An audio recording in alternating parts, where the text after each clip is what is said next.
All right, welcome back. We are back. I'm now back downstate from the northern Michigan coastline, I would say. Um, Jerry is not with us. He is at work tonight. He's doing his real job. So Gerald could not be here to be with us, but we have Nolan, the creepy photo Mark, here with us. He's coming on. We have a hot topic that he would really like to discuss later on, but I also thought it'd be good to bring him on for tonight. So yeah, I mean, we could start out with clearly the big news. Not a shocker anymore, I'd say at this point, but Scottie Scheffler is continuing to dominate, and which is crazy because it's Bryson DeChambeau talked about it in the interview he had after one of his rounds. It was like Scottie was not this good in college.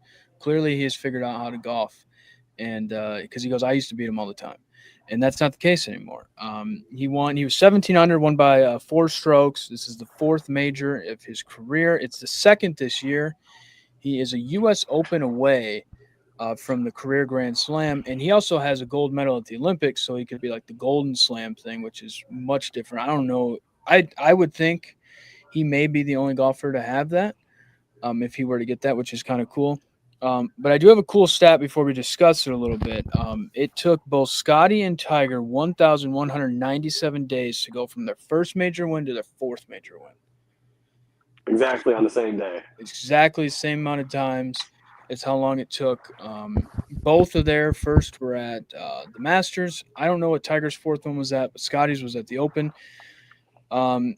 This guy is just dominant. I mean, there's no question about it. I mean, everything he does, it feels like it touches gold with golf.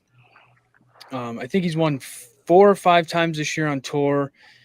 It's not, and I know Jerry has talked about this too, it's not just that he wins, it's that he's very consistent in all the tournaments he plays in. I know he's top 10 in the U.S. Open. He was probably close to top 10 in the Masters. He's consistently there. It's not like an on and off with him. He's always there. He had the lead after the third round. I was like, he's going to win this thing. Going into the fourth round, there's nothing he can't do. And clearly he's on a trajectory, unlike a lot of other people in the history of golf.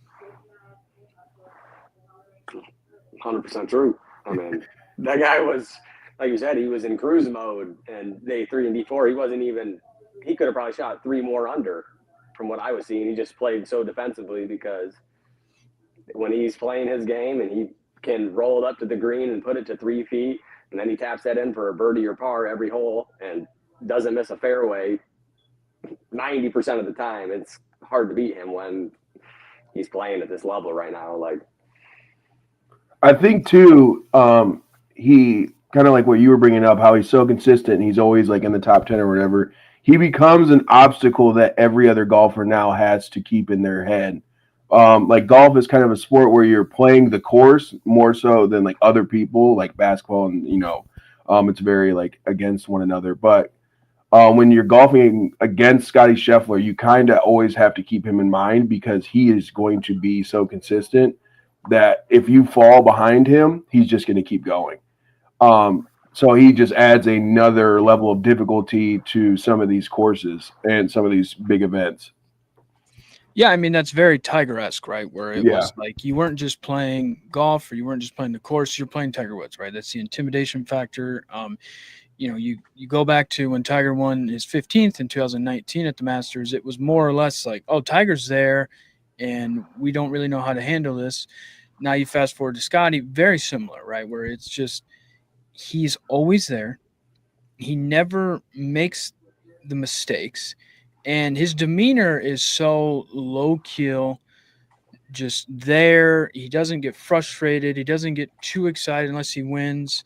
Yesterday when he won, he threw up his hat. He was excited. But he's so even-keeled that you don't know what the hell's going to happen.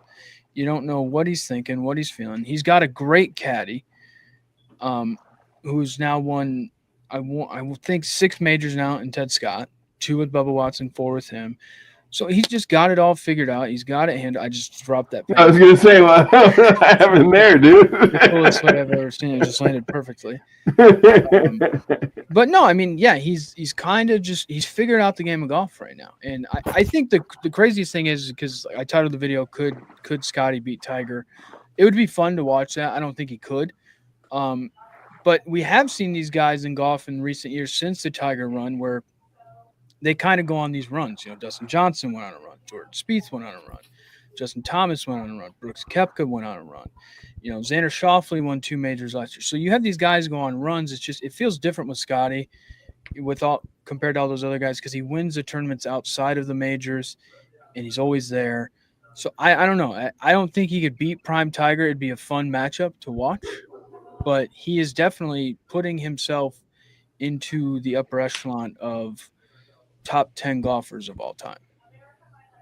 Yeah. Man, like what you said, like what Trevor said, like when it comes down to that day 3, day 4, Scottie's sitting at maybe tied 4th or 5th, and then those 4 guys ahead of him are thinking, oh, well, now it's to that point. I'm not, like you said, I'm battling this guy. Like, I know he's right there. If he strings together 2 or 3 holes, okay, Sunday, there's a 90% chance this guy's going to bring home on Sunday if he's sitting within a stroke or 2, right? Like, that's what he lives for, and he showed us that when it comes down to it, he's ready for the big moments. So, yeah, and I think that Scottie is probably one of, if not the only person. That's why I kind of like the Tiger or him going against each other. Where, like you said earlier, Caleb, he's almost like emotionless, and Tiger could kind of be like that too. Tiger was probably a little bit more intense, and then obviously, some of his amazing shots, he reacts very, like how he should, but. I think that's another thing too, is that like both of those guys, like they're so like robots sometimes when they're golfing. It's like this guy just can't be stopped because he just seems like nothing bothers him, or even when he hits an amazing shot, just like, okay, the next shot. And I think that's a very hard thing to get around. So yeah, I think that Tiger and him would be like, that'd be primetime TV, dude. I'd even watch that. I don't even really watch golf like that. So the whole course would be full. Go. Like it would, the whole course. Like you see videos of Tiger, that would be. We could time back time and put those guys against Prime Tiger. That would be probably the biggest golf event that ever happened, ever. Like yeah, I think the only way you could do it if you historically were to do it is you have to take them to the Masters, and you'd have to put like Tiger, Scottie Scheffler, Jack Nicklaus, Arnold Palmer. You like put those 4 up against each other at the Masters because it's the same course. They all played that course. I think they could all play it with the technologies they were given in their time, and it wouldn't really matter much. Just the way that they could play. But yeah, it'd be fun. But yeah, like I said, you have these golfers to where it's like it's moving into Scottie is now passing some of these golfers that have been great. I mean, I think, it's one of those things where now is he getting close or is he better than Rory all time? I think is the question, right? Because you look at Tiger, clearly was the best in his generation. Rory came along and you think, okay, Rory's the best of this generation. But now you have Scottie to where Scottie is, I think, definitely the best of this new generation, but also he's lumped in kind of with the Rory generation. So that's also interesting to see too and this always happens in sports is we kind of bypass people to go straight to the greatest, but it's seriously, in all seriousness, it's more of a talk of like Rory versus Scottie is kind of the next step. But I think Scottie's kind of past that already. And both guys have won 3 out of the 4 majors this year, which has been fun. They've got to go head to head. I wish that they would be in a final group together one time. I think that would be awesome to watch. Maybe at the Ryder Cup this year we could see that. But yeah, no, I mean, it's crazy because you always go through like, oh, okay, we saw Tiger play. We'll never see that again, right? Never again. You hear stories. Man, he was so great. You'll never see it again. Now you have this guy coming along. He won like 9 times last year. He's winning 2 out of the 4 majors. He's got 5 wins, and he's just continued to dominate. And another thing I'll say, too, is this kind of makes Phil Mickelson look bad because Phil at the beginning of the year said he wouldn't even win once this year. And he's won 2 majors and won like 5 or 6 times already. And Ted Scott's probably made more money than Phil Mickelson has this year. So. Oh yeah, I looked at it. I watched a video, and Scottie's made like $20 million just from earnings. Ted Scott gets 10%, so $2 million. Yeah, pretty good year for Ted Scott. I think too.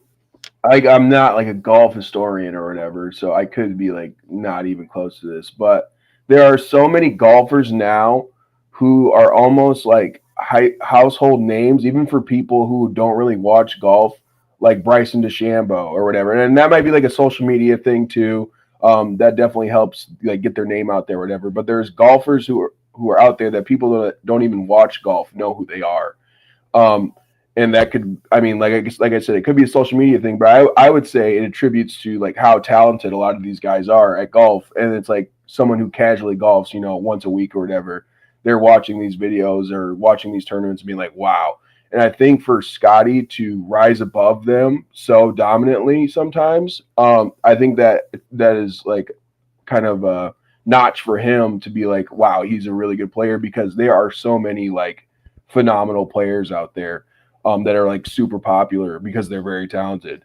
And for him to just be dominating them I think that's pretty crazy.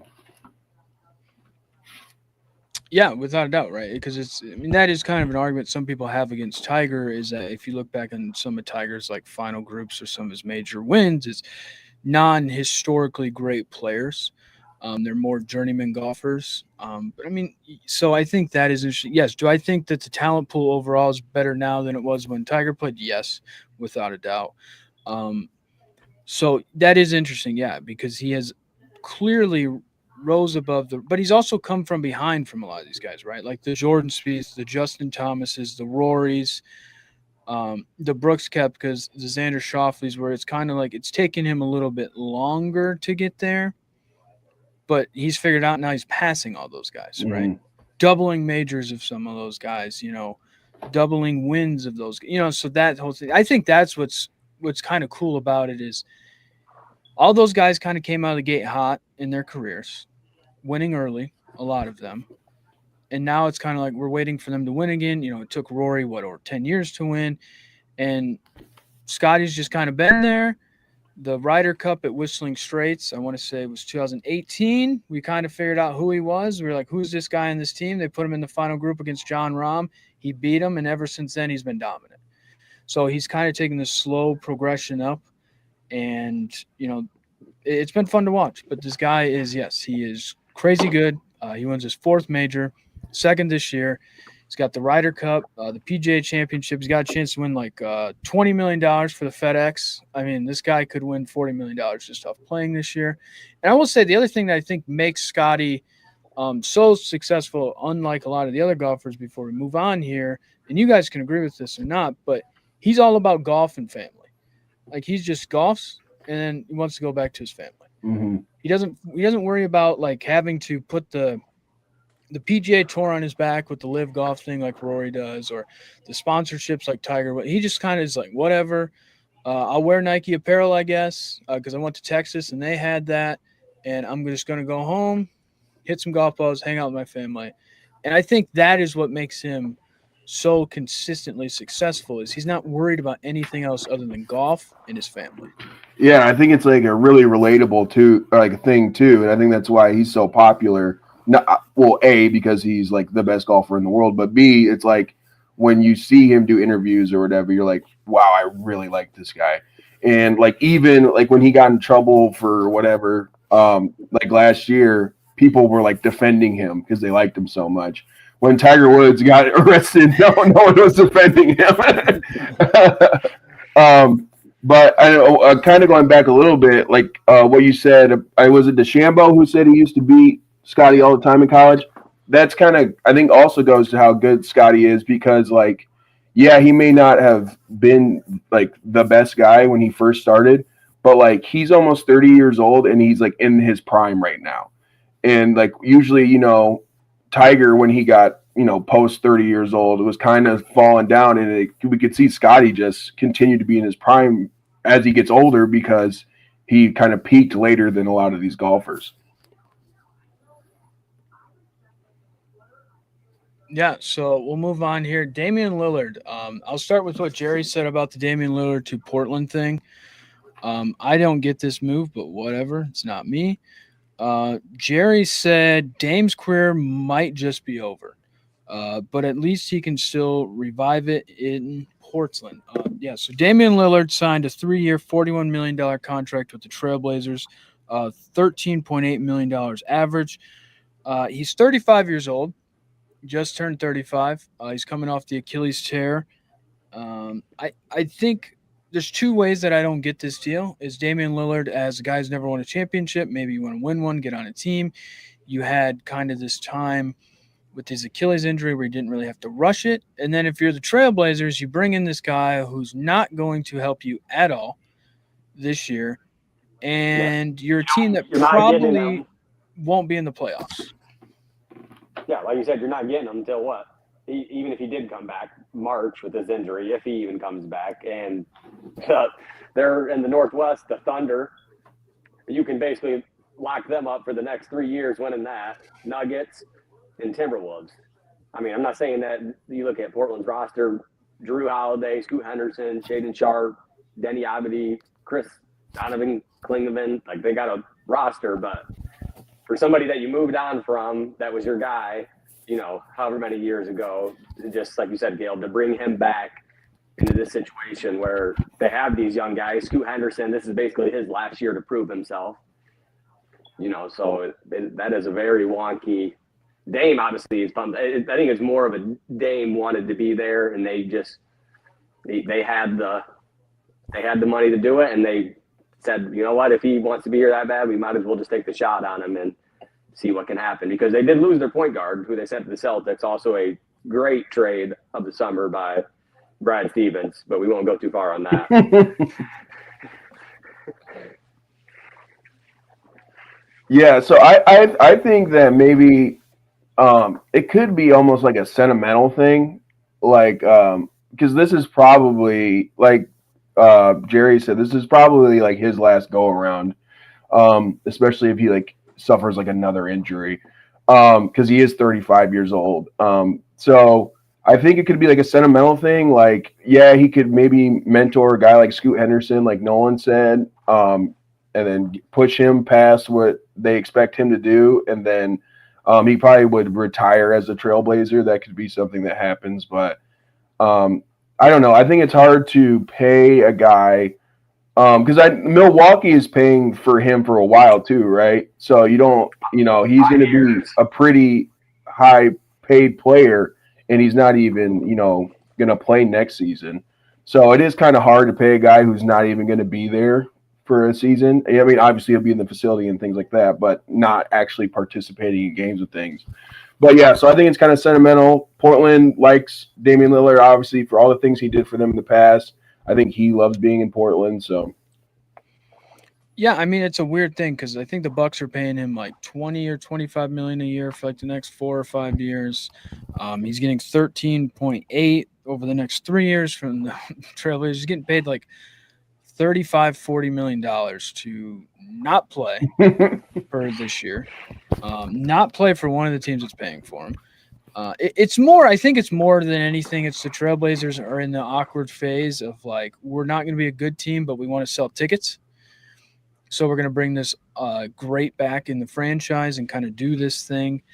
Damian Lillard looks at it and saying, look, I'm not going to play next year anyways. I want to be in a place that I know, I'm comfortable with. I get the organization. He clearly likes living there in Portland. So, yeah, I mean, it works out for both teams. It's just one of those where it's one of those weird things where you see a great like Damian Lillard not have a chance to really win a championship because I don't think it's going to happen. But, yeah, I think, he probably won't play this year, plays next year, and he's done. That's kind of what I'm feeling.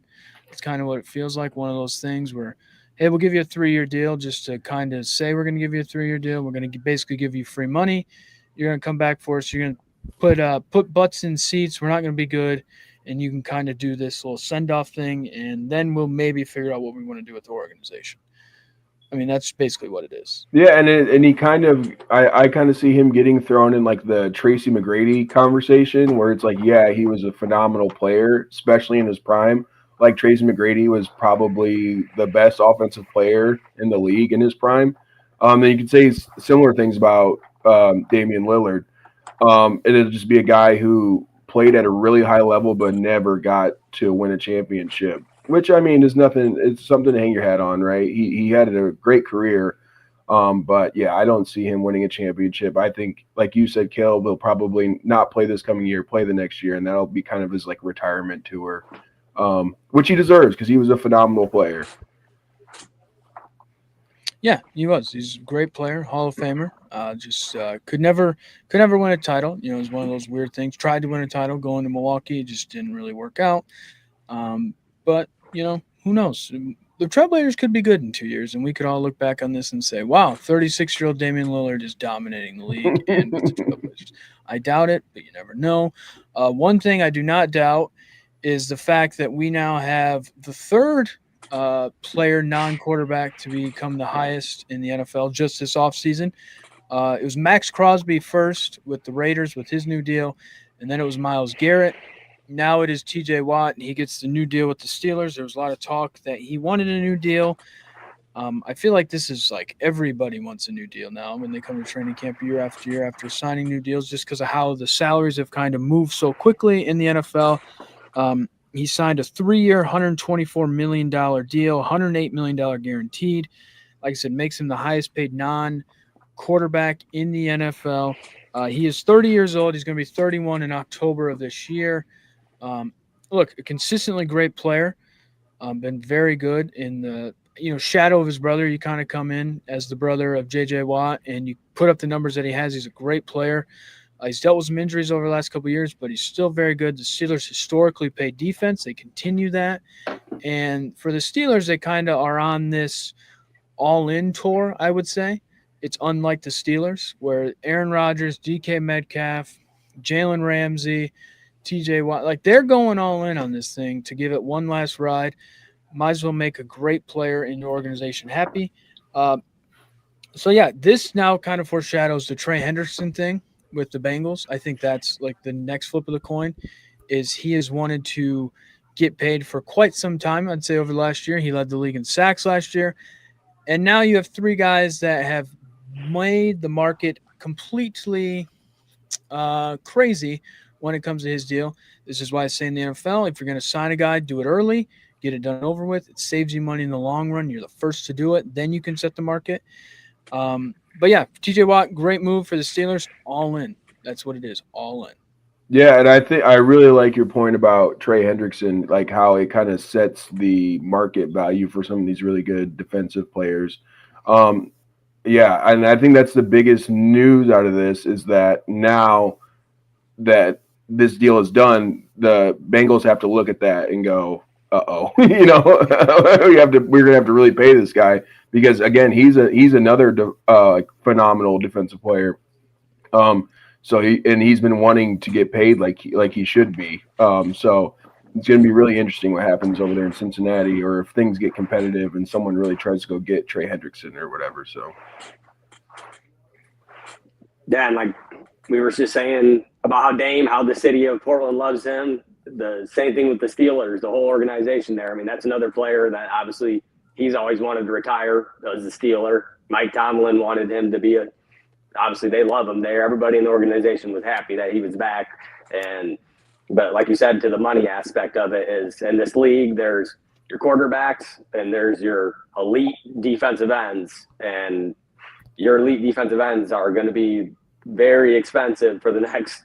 I mean, it's going to keep trending up. We're going to be talking $200 million contracts in the next 4 years for whoever your best defense ends are. And I mean, most teams that they stay with are locking them up because you can't let go of a guy like that if you want to actually have a push at a Super Bowl. And we all know that at the end of the day, defense, I mean, Aaron Rodgers who knows what could happen with Aaron Rodgers? He goes out there week one again. But at the end of the day, you have TJ Watt and he stays healthy with that defense and adding Jalen Ramsey and another team just like the Broncos. You might not be able to call out every name on the defense, but you can. That Steelers defense, when it comes down to it, is going to hold its own almost every week. Yeah, I mean, it is a good point with, you pay your quarterback, you pay your pass rush. That's kind of what everybody wants. I kind of feel like Trey Hendrickson is going to be like Khalil Mack was years ago with the Raiders, where you're kind of going to get to probably around this time, maybe in a week or two, I think they're going to trade him. And I think he's going to go somewhere. Because the Bengals, look, they're struggling to sign their first-round pick from this year at a base salary that is set by the NFL depending on what slot you're in. They're struggling to sign that deal. They spent all the money on the wide receivers and the offensive position. They historically do not pay well to begin with. Carson Palmer basically retired because they wouldn't sign anybody or retain anybody years ago. They pay all this money in offense. Trey Henderson, if I'm Trey Henderson and I'm his agent, you have to realize you're not getting paid at this point. Like, if they didn't do the deal after the Max Crosby deal that could have saved them money, or after the Myles Garrett deal that could have saved them money, and now after this, they're not doing it after this deal at this point. They're not going to make you now the fourth guy to become the highest non-paid quarterback. And the other thing, this perception with Trey Henderson is much different, too, than the other three guys. You look at Max Crosby and you say, that guy's elite, one of the best players in the league. Myles Garrett, probably the best defensive player in the league. TJ Watt, right up there. Then you say Trey Hendrickson, and most people are like, who the hell is Trey Hendrickson? Sadly, that's just how it is. And then you go, well, did you know that he led the league in sacks last year? And you go, oh, really? What teams he played for? The Bengals. Doesn't their defense suck? Didn't they miss the playoffs? Like, that's the problem, I think, with Trey Hendrickson. And that's where I foresee him getting traded sometime in the next week or two, and a team then ponying up a deal. I don't know who that would be, but that's just kind of the feeling I get from it is, look, if they didn't pay after the Max Crosby deal, or even before the Max Crosby deal, they had a chance.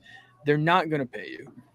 After Myles Garrett, they didn't get it done. Not going to pay you. Now after this third time, they're not going to pay you. It's one of those weird things where I don't get what the Bengals are doing from the perspective of I would have clearly have paid Jamar Chase, probably let T. Higgins walk and not paid him and then paid Trey Hendrickson. That's just personally what I would have done, because you have a great player like that who's on your defense, which is the weaker part of your team. You get that guy, but I think that's the big thing. That's just my feeling with Trey Hendrickson is he's going to be traded and a new team's going to get him a deal. What does that package include, Caleb? I mean, I don't know. I mean, I remember Khalil Mack was like 2 firsts and something, probably around there. Like I said, it's nothing to do with Trey Hendrickson. It's just the perception of him, I feel like, is the name of Trey Hendrickson is not too big, and he's not kind of viewed in the same way. I mean, he was great with the Saints, got a deal with the Bengals, kind of went up there to prove himself, did that, and now, he's kind of sitting in that spot. So I think that's the big thing. And maybe the Bengals want too much, and maybe that's why someone hasn't traded for him yet. But either you're going to pay the guy to let him play, or he's not going to show up. So you got to get something from the deal. And to have him hold out all offseason is not – and not be on your team is not good. But it also doesn't look good for you when you haven't even signed your first-round pick, who Shamar Stewart is now arguing, like, can I go back to college and play at this point? So it's just a funky organization – that now you have a team in your division that has now paid a guy. Two teams in your division have now paid their pass rushers, and you have yet to get it done. It's just weird in a time where you can manipulate the cap and do all these deals. It just doesn't make much sense. And I think, too, like if we look at the other side of the ball, it kind of like puts a dampering on Jamar Chase and Joe Burrow's career because, those guys are phenomenal, but the other side of the ball is very good. So when it's probably frustrating to when you can't get your best defensive player a deal to keep him there, so then they can start winning games, because that duo with Jamar Chase and even T. Higgins and Joe Burrow, that's like one of the best wide receiver cores in the league. He's one of the best quarterbacks in the league. So it's got to be incredibly frustrating that when you can't keep some of these guys that are really like the cornerstones of your entire team. Mm-hmm.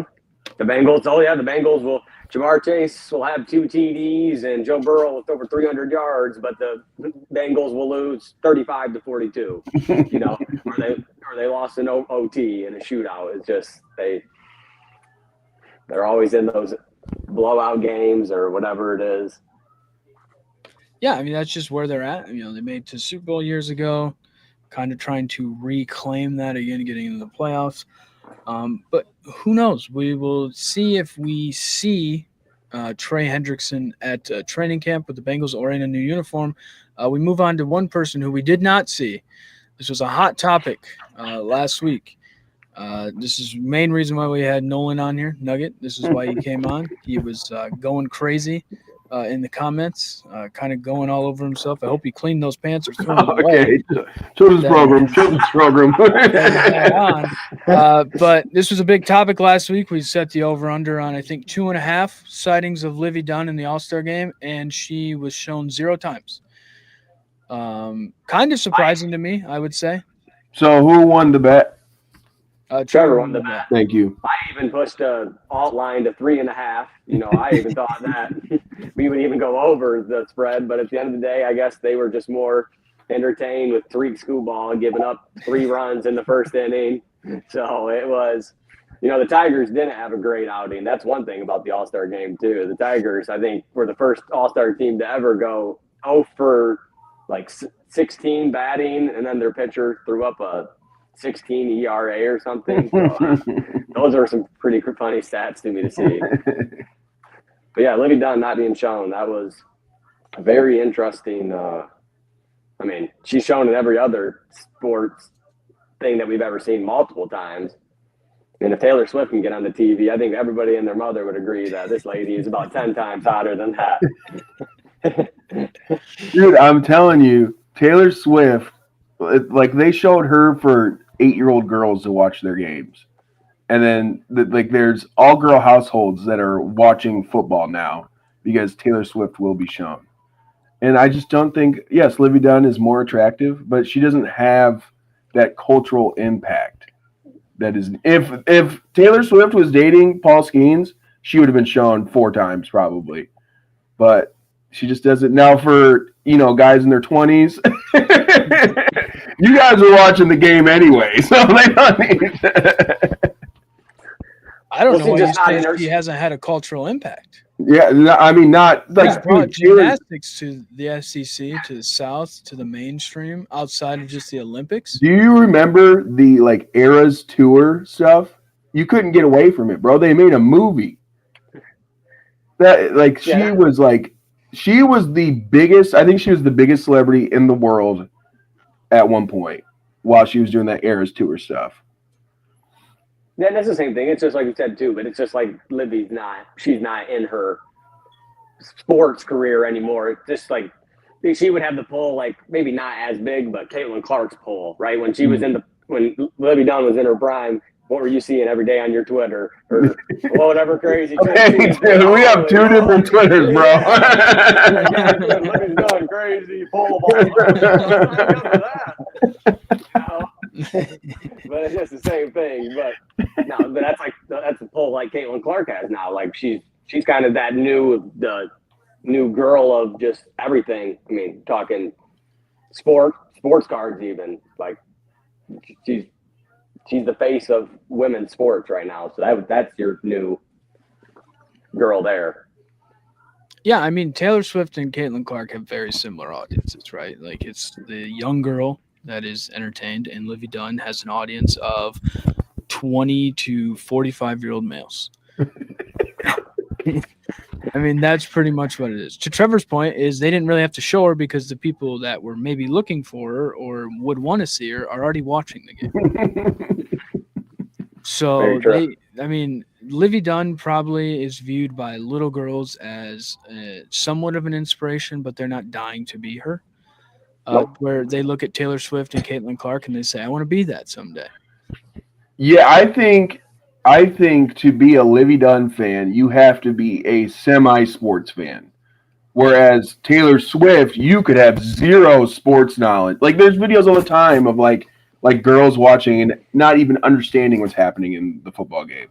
But Taylor Swift is going to pop up, and then it's going to be crazy. So Nolan, is Livy Dunn your top celebrity crush? Yeah, it's got. Well, it's just. If you look at Paul Skeens, the dude looks like a cheeseburger. First off, he's a clown.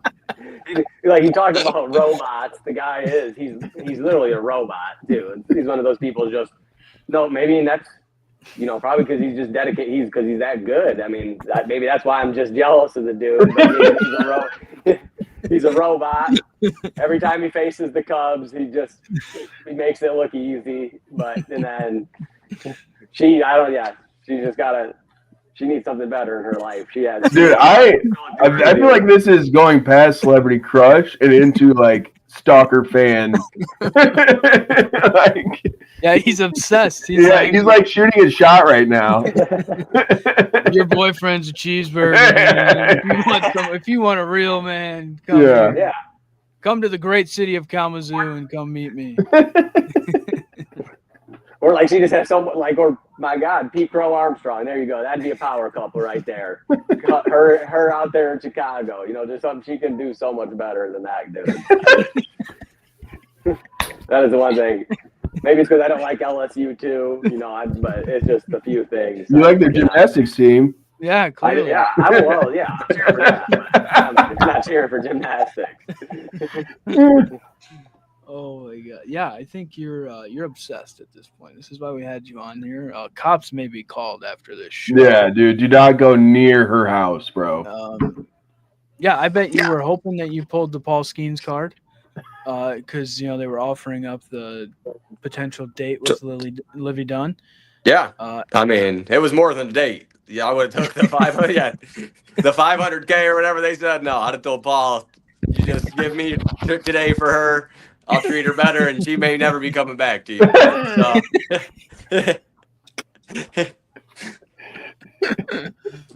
Oh my God! I bet in your room you just have stapled pictures of her in swimsuit issue and just. That reminds me. I had a friend who had a lot of Kate Upton photos. I was a big Kate Upton guy. It's big time. There's nothing wrong with that. She also married a baseball pitcher. Yeah. I would say that Kate Upton way prettier than Livy Dunn. And I think Kate Upton is way hotter than Livy Dunn. Way more popular. She's like, she's your original of those. Yeah. That person, right? Yeah, that's true. Yeah, that is very true. Oh, the Verlander's wife is in the stands. Yeah. Shine on her. Heck yeah, everybody in the crowd. They at least showed her during All-Star games, though. That's different. She's big time. And yeah, I mean, you are obsessed with Livy Dunn. I knew that. Now that you're talking about it, you're calling him a cheeseburger, and you're saying that you can treat her better than a guy that makes millions of dollars and is one of the most famous people in the world when it comes to sports. I'm sure you can. No, yeah, I could treat her better thing is full stalker, dude. You got to be careful. A guy that has a nickname Nug can treat you better. Yeah, when the V.O.C. clip is big on Twitter tonight, there might be a few people coming. No, we lost our one dreadful Kalamazoo to take care of me, boys. So it's been a pleasure always being in the chat.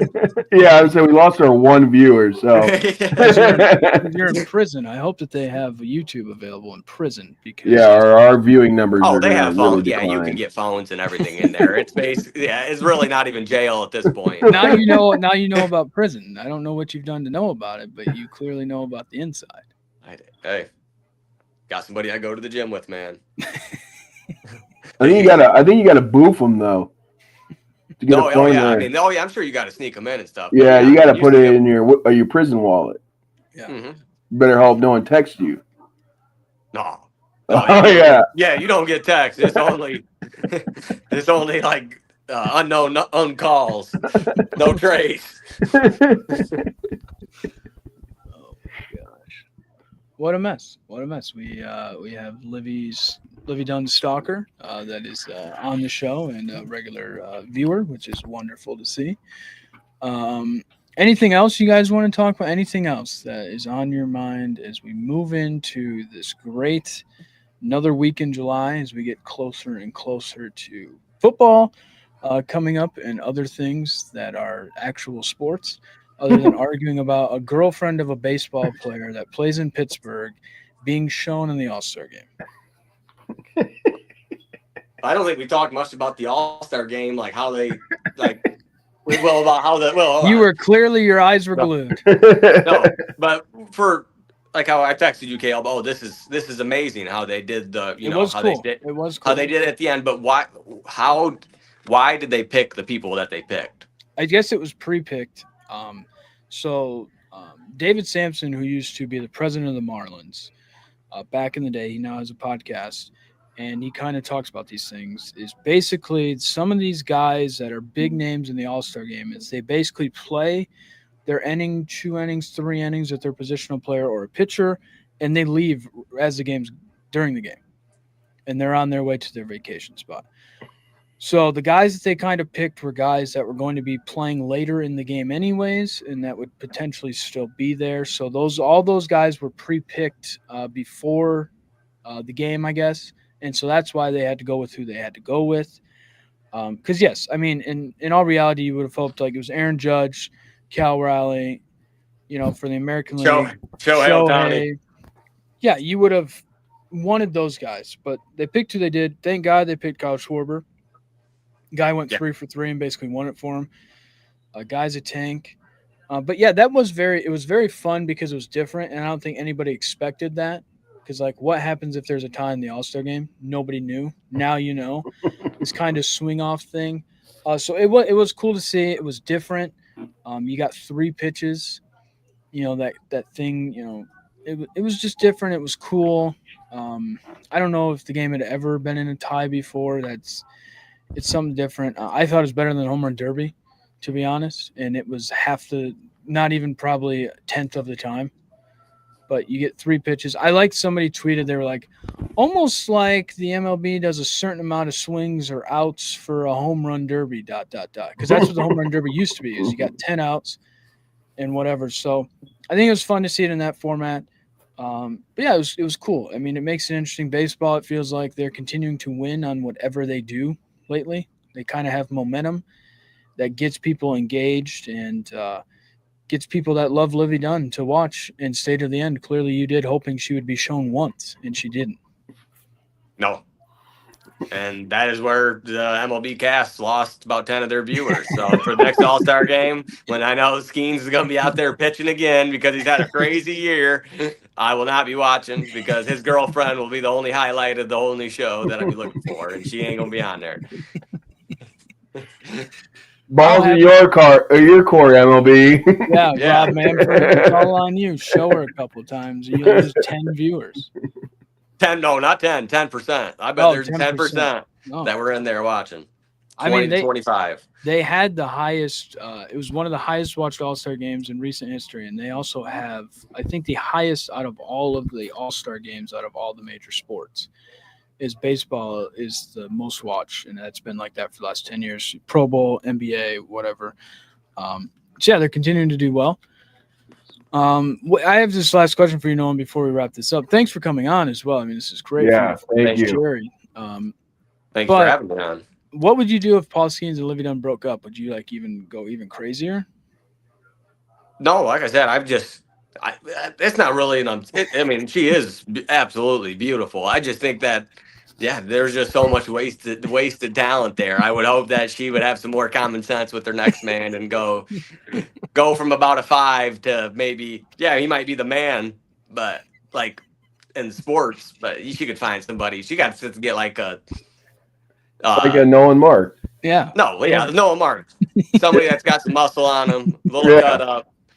Pull the picture up. Takes creepy photos. Yeah, pull the picture up. I can't. Yeah. I don't have it because he's not on here. But has we should have made it the thumbnail of the video. Saunas, just as a creep. Yeah, you should have replaced me with Skeens right there. I could have really gave him a 6-pack for the first time ever. Oh God! Every time I think of a cheeseburger now, I'm just gonna think of Paul Skeens. Yeah, he made me kind of hungry, dude. Just look at him sitting right there. Like, he's trying to mac, but he's really not macking. Like, he doesn't have to mac. He's the starter of the MLB All-Star game. That's what I'm saying. Like, so he's going to get a $40 million a year contract at least. Well, Caleb, I can tell you the one thing that's at least good for him is you can see for this season or for the next 2 seasons, he's going to be with the Pirates, and he's going to at least keep losing games, and he's going to be miserable. So, and you can see that. He's not miserable when he goes home, though. Who cares? Right? That is true. He isn't. So it probably makes up for it. But if it wasn't for that, if he wasn't going home to that, he probably wouldn't be an All-Star. It's probably keeping him afloat. Oh my god. Well, we learned a lot today. We learned that Livy Dunn has a stalker that lives in Kalamazoo. That's just basically what we learned. We learned that Paul Skeens looks like a cheeseburger and is a 5. And we also learned that, Damian Lillard is back in Portland. Those are the things that we have learned today. I appreciate Nolan coming on. Yet again, it's nice that you come on. We may lose a viewer, but it's fine because you gave us 20 minutes of content that is crazy. They're always going to be on the internet and can be clipped and sent anywhere at any point. Yeah, this guy in Kalamazoo, Michigan is obsessed with it. Yeah, don't run for Congress. Yeah, will always come back to haunt you. But I do appreciate you coming on. Yeah, we'll thank back you. next week. We'll be back on Sunday. I couldn't do Sunday this week just because I'm traveling and being in not Florida. Why did I think Florida? I was. That's where I wish I was. But I was in northern Michigan. I think next Sunday I may be live from the Cass County Fur. That is coming back and coming up. Dude, you're gonna have 0 service. Wait, Probably. Michigan? Okay, wait, is that Sunday? It starts Sunday. So I'm going to be in Buchanan this week, man. I know that's a little off topic. You call me after this is over. I don't know if I want to. Is that your wink to Livy Dunn there that you? Yeah. Hey, Livy Dunn is looking for a hot date though. The Cass County Fair, girl. That's where I can show you a good time. I bet you Paul Skeens ain't ever took you and watched some of the stuff that goes down at the Cass County Fair. Yeah, so that'll be fun. I'll probably talk about my upcoming week from there. I plan on going back to food reviews. I'm the king of food there. Nolan will tell you this. I've making and broken food trucks before. That is a fact. I reviewed food once, and I broke a food truck. The White Man's Chinese, they're no longer a thing after I reviewed it. That is a fact. I'll have to join you. I'll be up there a day probably. Yeah, we'll have to do a food review. We'll have to together. make some content, maybe blog it out, maybe get some man on the street. Yeah, with some of the people. Yeah, it'd be wonderful. The characters up there you'll never believe. But hey, I may get my cowboy boots and my hat on and maybe roll up there in my big diesel truck and blow black smoke everywhere. Yeah. And then with a blue Lives Matter sticker. Yeah, probably. Just it's what we do. Rip it and grip it. Yeah, it says "I drink liberal tears" on the package.